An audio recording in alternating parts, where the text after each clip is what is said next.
Hi, and welcome to Exploring Christianity, a Journey of Faith. In today's video, we're going to explore the question, who were the Old Testament judges? The judges and their activities are largely described, not surprisingly, in the Old Testament book of Judges, but also in 1 Samuel and Chronicles. What were the judges? The Old Testament judges are not much like what we think of as judges today. The best description I found of them was in Smith's Bible Dictionary, where they were described this way. The judges were temporary and special deliverers sent by God to deliver the Israelites from their oppressors, not supreme magistrates, succeeding to the authority of Moses and Joshua. Their first work was that of deliverers and leaders in war. They then administered justice to the people, and their authority supplied the want of a regular government. A more succinct description that I found on Swindle Law Group said a biblical judge was a ruler, military leader, and someone who presided over legal hearings. It is an important distinction to recognize that the judges were most emphatically not kings for the Israelites. God was their king. The judges had no power to make new laws. They were not paid a salary, and they had no resources available to them beyond what their own wealth could afford or what they could convince the people to donate to their efforts. Who were the judges? One thing to note is that the judges may have been messengers from God, but they definitely were not perfect or angelic people. A great description is that they were flawed individuals who answered God's call to deliver the Israelites in sometimes dramatic form. There were a total of 15 judges listed in the Bible. Some of the judges that you might have heard of include Deborah, the only female judge. She served the Israelites for over 40 years.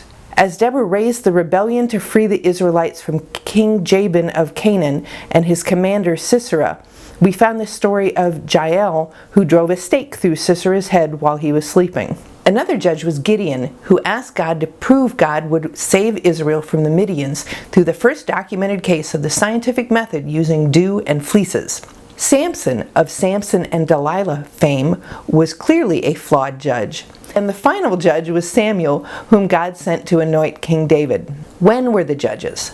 The time of the judges began following the Israelite conquest of Canaan circa 1350 BC and continued up until the time the Israelites decided that they wanted a human king like their surrounding neighbors and no longer wanted God to be their king, circa 1014 BC.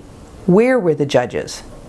At the time of the judges, the Israelites were in the promised land of Canaan and had become a loose confederation of tribes, each with their own chieftains and with no centralized government. Because of this, some of the judges were local to specific tribes, and at times there were more than one active judge.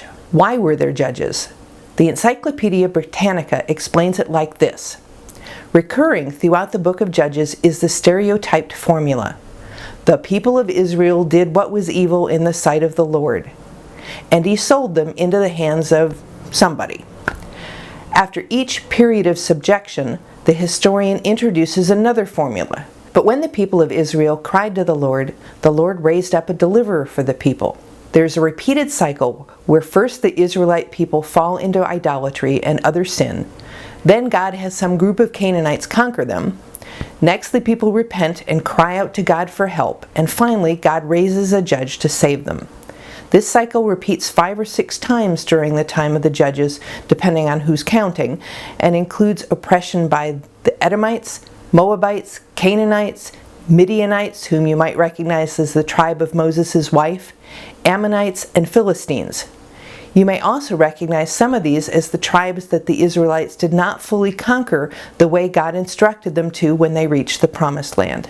And our final question, how were the judges appointed? We know that the judges were not elected and that the role was not hereditary.